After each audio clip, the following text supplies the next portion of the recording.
going now to our topic, which is very timely because now is the season where we have a lot of college graduates. Yes, graduation season. May mga graduate next week, next week. But so that's why we prepared this topic for the fresh grads. Yes, so our topic is real estate broker or agent as a career for fresh grads. And now we have Mr. Gabriel Dominguez or Sir Billy, President of Green Circle Realty, to discuss being a real estate agent or broker as a career. Let's all welcome Sir Billy.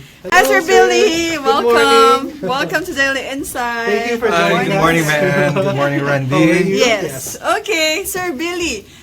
You are the president of Green Circle Realty. Can you introduce first what is Green Circle Realty? Well, Green Circle Realty is a real estate marketing company that caters to average Filipino workers looking for affordable quality homes. Yes. And at the same time, the second mission of Green Circle Realty is to provide enterprising individuals who want to have a very successful future with their families. So we provide business opportunities also for enterprising individuals. As agent and brokers for the individuals, sir, no? Yes. So what you do in Green Circle Realty is that you sell the real estate properties, sir, no? Hindi kayo developer, right? No, we're not a developer. We are a marketing arm. The marketing basically arm of the tasked to sell the project of developers. Okay. More specifically, developers that produces house and lot packages for middle and above middle income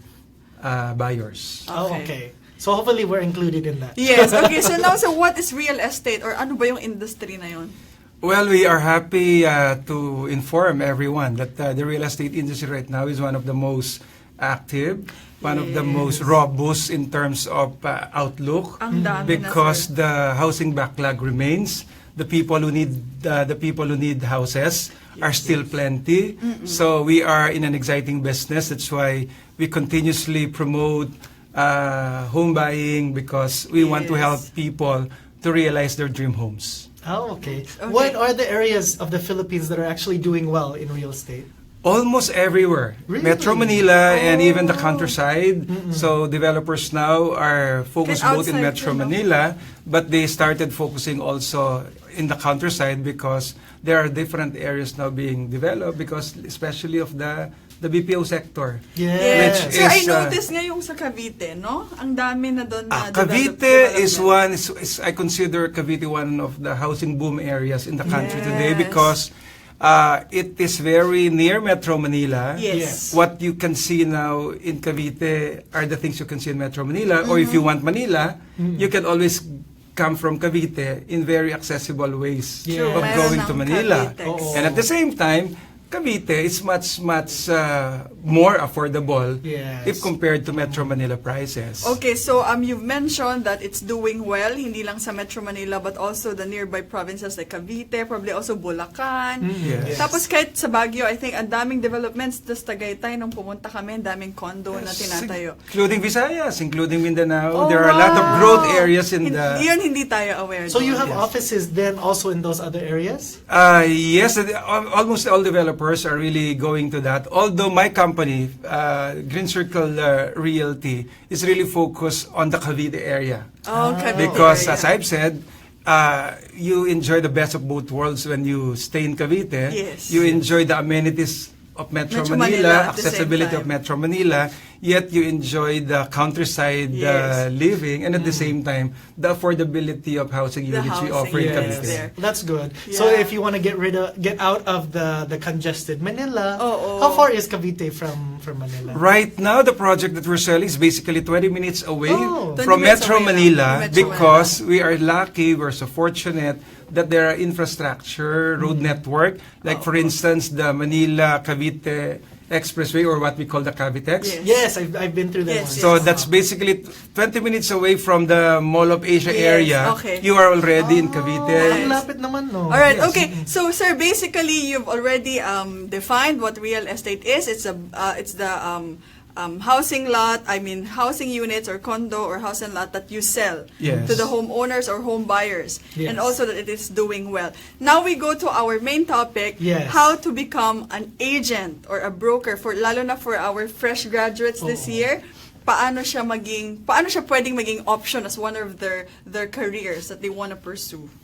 Okay, If you want to be one. As I've said a while ago, part of the mission of Green Circle Realty is really to help enterprising individuals to discover a career or a Yes. business out of real estate selling, because there's so much opportunity in real estate selling, because as I've mentioned kanina, di ba? bumibili. Ang daming bumibili. So that when you go into business, di ba, the first thing you have to consider is your market. Yes. Is your Yes. market. So again, the product, which is Yes. middle income housing.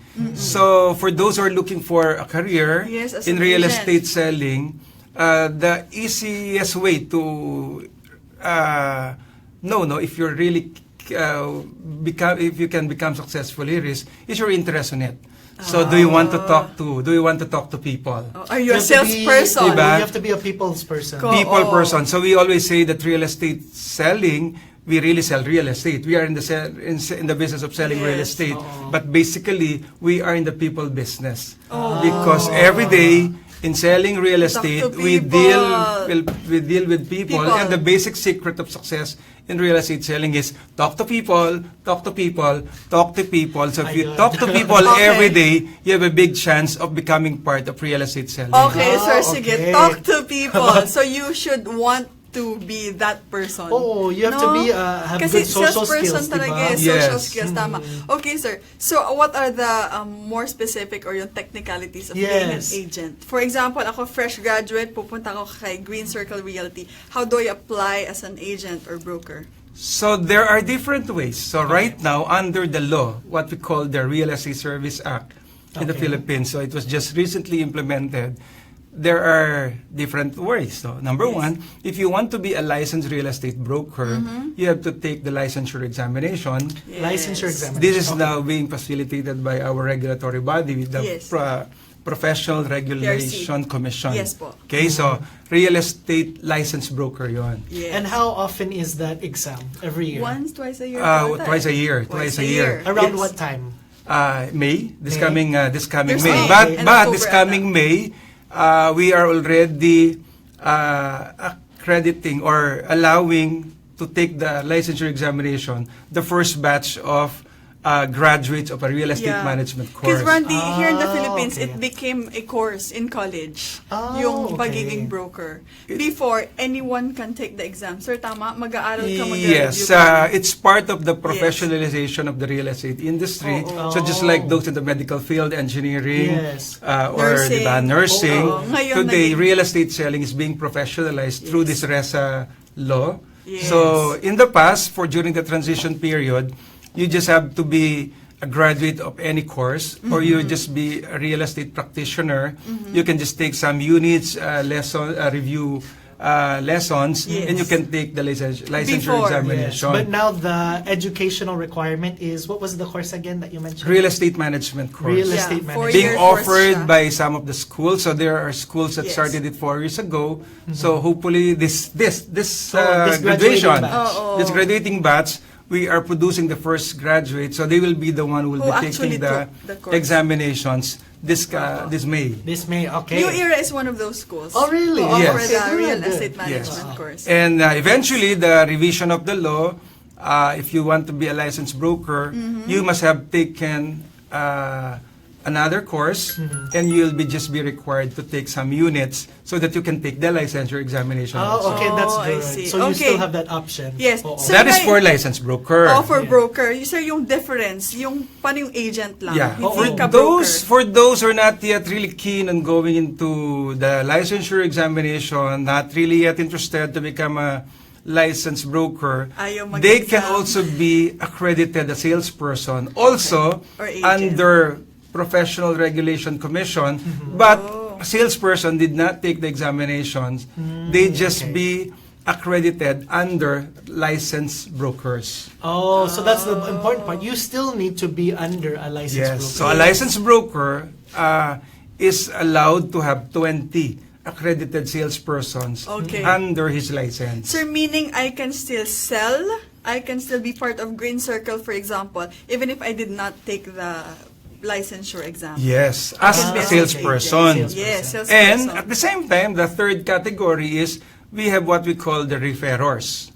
The So if you're not referrers. yet keen on taking the examinations for licensed brokers, and if you're not yet really keen on becoming an accredited salesperson because you're just doing this on a part-time basis, so you can just be a referrer to any of those licensed brokers, salespersons, so that you can still feel how to be part of the real estate selling business. Are these the refers that I see like at the mall handing out the flyers or There If are- you're handing out a flyer, usually you should be an accredited salesperson, Yes. where you have Salesperson na sila. where you have to indicate that in the flyers that you're giving. Yes. So referrers are basically friends, family members Who will give you names who will of give home you buyers. names, and we all welcome them at Green Circle Realty because it's Nice. our task to really help enterprising individuals in this very exciting business called Okay. real estate Okay. selling. Okay, so we go to the being a broker. Kanina na-mention nyo that you have to take the real estate management course and take the Yes. exam after. What if, for example, iba yung course ko ng college, ngayon marami tayong gagraduate ngayon, iba-iba yung courses nila. What can they do to be a broker? I suggest, it's like what I do Yes. to all incoming people in Yes. the working sector, no? Basic, they can start as referrers to have Okay. a feel of the business. That's a good way to get So, your they if can- they really like it. Parang they are just observers in the business, Yes. but as observers, they can already earn money from it, especially now the new technology, just like this one, no? Facebook.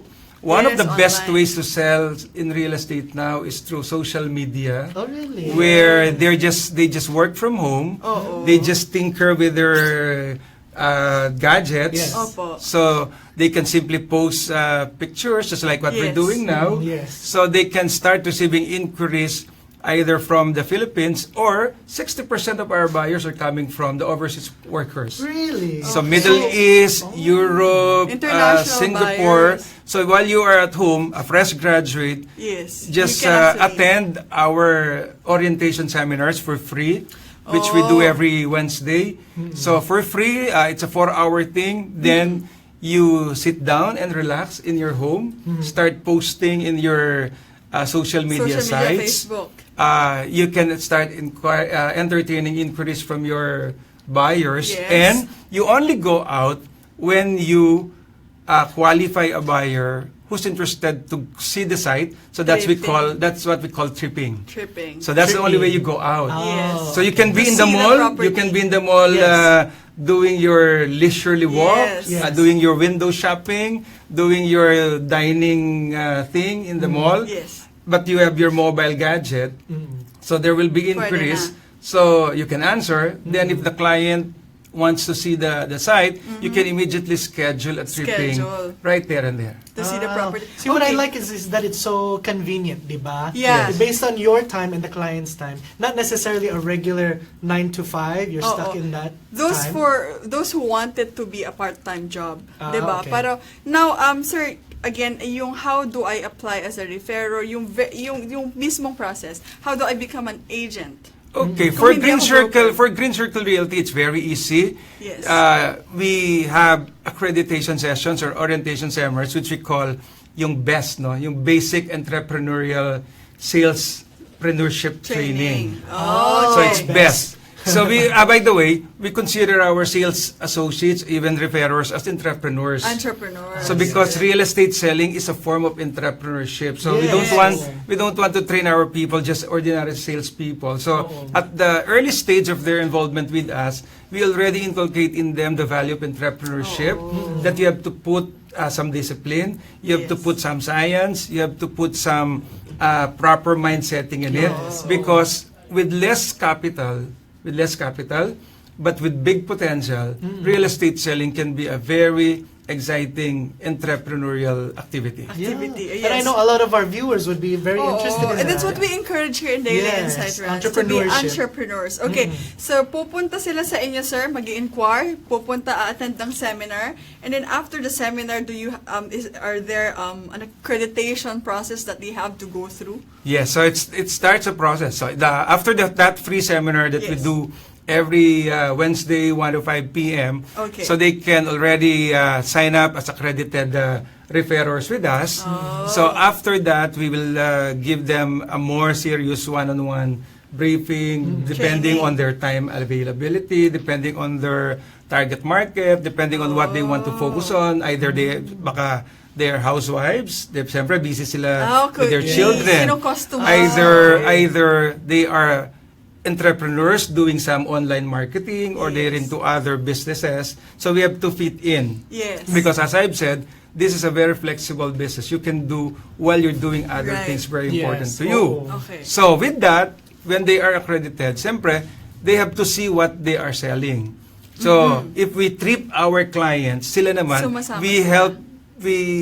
facilitate their ocular visit to the place, To so the that they would know, properties. although they're working from home, pero dapat they should have seen the properties they are Oo, selling. tama. The Actual, location, the immersion. travel time, so immersion. Yes. So they would see the model unit, so that while they're at home answering inquiries, they Yes. can really explain, they can really diba, Ma-describe talaga ma-describe nila yung nila. property. Oo. Ganito siya, may park dito, may pool dito, may playground dito. Yes. Okay. Well, what's good And is they- that you really train them. Yes, and they can Yes. take their own pictures, they can take their own videos, So that they have something to post. Yan. Okay, on social Kasi media. parang may virtual na rin siya. Okay, Yes. so Virtual ganun- tripping. Correct. So, ganun sila, sir, magpa-credit. After seminar accreditation na, and then ino-ocular nyo sila to immerse themselves dun sa mismong property na ibibenta nila. Yes. Now, sir, what do you look for sa isang agent or broker? I mean, ano dapat yung skills, aside from yung sinabi nyo kanina that you have to be a people person, ano yung mga other skills that I should possess for me to be an accredited agent or broker? Yes, that's very exciting, Oo. Since you need to be a people person, that's dapat naman you should be able to communicate, di ba? Yes. To these people. Hindi naman pwedeng talk to people, pero you're not communicating anything, di ba? Kung madaldal lang, and wala Diba? naman. So it's very important for any sales person to have adequate product knowledge. Product knowledge. So that's why the orientation seminar, the ocular visit, the one-on-one briefing, Yes. including the documentation part, because remember, real estate selling is an important decision, real estate buying is an important decision of any home buyer. Yes. It's one of the biggest decisions Yes, sir. that they Bibili will ka ng do, bahay. hard-earned money, Correct. and it's a To your cherished home. dream. So, Yes. dapat yung real estate agent can communicate exactly what the buyer needs, Yes. can listen to the buyer's expectations, Yes. diba? And including yung documentation, that's very important. Yes. So, ibig sabihin, dapat documented lahat yun, properly documented. Oh. So, we're looking for agents who want to serve also. Yes. We have the penchant for service, Oo. where Okay, they're tama. just there to look for buyers To and earn sell and to get earn the commission. commission. After that, wala na. So what is a very important trait of a real estate agent that you should look for if you're buying a lot? It should be that penchant for service. Penchant for That service. that agent that will look forward to seeing you moving in happily in the unit that you yes. bought, Oh, di ba? may after sales, Diba? sir? Because what you're selling is dreams. Yes. Dream. Oo. For the people who are, especially the first-time home buyers, Yes. Correct. like the OFWs Yung who starting went abroad, family. yes, They're sacrificing to be away from the families with one great dream of owning a house. Yes. So this time, they were able to see a broker either online or offline. So sana naman yung ahente na magsaservice sa kanila is Opo. someone very committed up to the very end. When we say up to the very end, yung buong pamilya nakalipat siya doon ng masaya. Okay, yes. So then they need to be good communication skills, Yes. pension for service, and committed. And let me add also organized, like what you said with all of the documents. They need to keep all Yes, of those things in opo. order. Correct. Yes. Tapos yung talagang makikita nilang nag-move in yung family or yung client Yes. dun sa bahay. Talagang happy sila For to sales serve. agents naman that we have trained, Oo. ito yung hindi nila na makakalimutan. Oo. Yung smiles on the faces of the families Yes. during the turnover Correct. turnover of the units. Yes. Yes, we earn big money in real estate selling, but the other psychological wage that we earn is when these buyers who siguro parang hindi nila inisip na magkakabahay sila. Today, they are proud homeowners. Our dream That is come something that we would like to capture for every sale that we close. Sabi Okay. nga namin, for every sale we close, we always open a new relationship. Nice. Tama. Okay. Yun dapat yung maging skills and then talent ng isang agent or broker to be successful in this particular field. Now, sir, we go to how much does an agent or broker earn from selling? This varies. Oh, But that is depende sa commission. depende. Like for instance, referral fee ranges from 1% to 2% for referrers. All right. For 1% to 2% for Yes, referrers. it depends. It can even vary. Okay. For regular accredited salespersons, if they attended all the orientation seminars, we Yes. give 3%. 3% if 3%. you're an Alright. agent. Yes, Yes. Accredited salesperson. Ay, salesperson. A licensed broker can easily earn 5% for every 5%. sale Okay. Sir Billy, 5%, 3%, 2% of what? of the total selling price. Of the total selling And price. just after the payment of the down payment. So Correct. for instance, were able to sell a 1 million, So 1.5 worth of 1 a million, house, for example. and 1 that is million. basically in our payment scheme for our project. That's only 8,000 pesos a month. As far as the buyer is concerned. Yes. So when the 12.5% of 1 million, that's around 125,000, Yes. has been paid, you get your full commission. So Oh, that means if you're an okay. accredited salesperson at 3%, for every million, you earn 30,000 pesos. Okay. So, For every this 1 time, million. ito yung exciting dito, kaya entrepreneurial spirit ang dinidevelop Yes. namin. Yes. Oh. Because you can earn 30,000 if you sell only one, but if you decide to earn more, you sell two, you earn 60. Oh, hanap But if ka you ng want to buyers. earn 150,000, you simply decide and work for 5 buyers. And Correct. the buyers are plenty. Yes. The market is Correct. so huge. Oo. Just Okay. do your online posting. Yes. Just Oo. ask for referrals Referrals. from your previous buyers. Yes. And friends and family. Friends and families. This Yes. is what we call the KKK approach, no? The KKK approach in Pinoy is kaibigan, kamag-anak, kaklase, kabarkada, Oo. kakilala. Sir, malalaman namin yan kapag sa seminar na lang, Yes. no? So, Yes. parang let's leave something for the audience Yes. para mag-inquire sila sa inyo at Yes. sumama sa seminar. Okay, so basically, again, kapag referrer ka, you earn 1 to 2% of the selling price or the total contract price of the property. For example, 1.5 million yung worth ng house and lot or condominium, you get 1 to 2% of that. But if you're a sales agent, you earn 3%. And if you're a broker, you earn up to 5% Yes. of the selling price. Or But the of most important 1.5 thing, it all million. depends on how committed the person is. Yes. You can Yes. give these monies, these percentages, but it all depends, like with all of the traits that we mentioned, Right. pension for service, Service. and to be committed and organized. The more effort that you put in, the more Yes. successful you will be. Correct. Kaya sabi nga ni Sir kanina, kung gusto mo ng 30,000 a month lang, one property unit lang. lang yun. One unit. But if you want like 150,000 income monthly, then look for more buyers to buy the houses that you sell for you to get more commission. That's what makes what we call an opportunity-based job. Correct. Yes. Hindi It's ka limited. you write, sabi namin, you write your own paycheck. Kung Yeah. magtatanong ka how much you can earn, well, I can say sky's It's the limit. unlimited. Sky's the Correct. limit because it depends on your need and it depends on your efforts and Your commitment. efforts on selling. Oo. Right. Okay, sir, you mentioned earlier how do the agents and the brokers sell? Through yung mga agents ninyo and brokers ninyo, talaga bang social media lang? Or 60%. There's still a combination of, no? One, the three most important ways of getting clients is number one, it's still the Pinoy style, no? It's the sphere of influence. I mean, your contacts, Yes, your your kakilala. network. So we're too clannish. We're too, we're too dependent on the people we know. Yes. We need endorsements. That's why Yes, okay.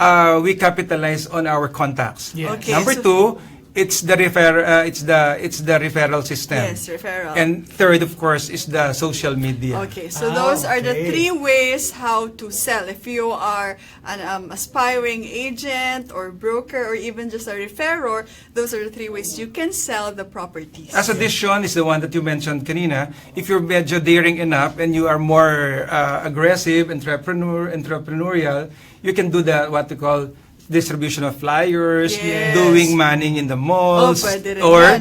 yung iba talaga, they are really aggressive enough to talk to strangers.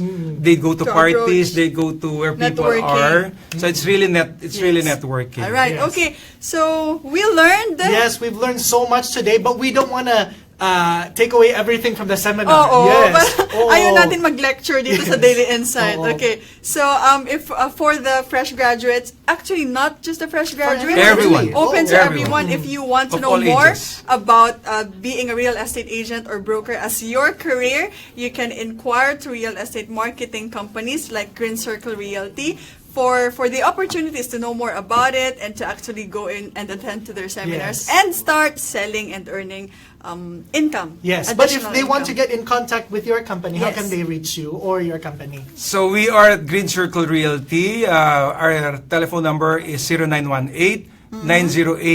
0918-908-1619. We also have our Facebook account, Green Circle Realty.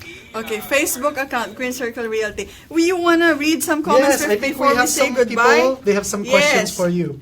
Okay, where did we? Ay, may mga tanong Oh, there's a tayo. lot of questions. Okay. So let's start from the top. Kathy Loper, watching from Japan. No, Nomer Adrias he said interesting topic. Thank you. Oh, Thank you for watching. my parents are watching.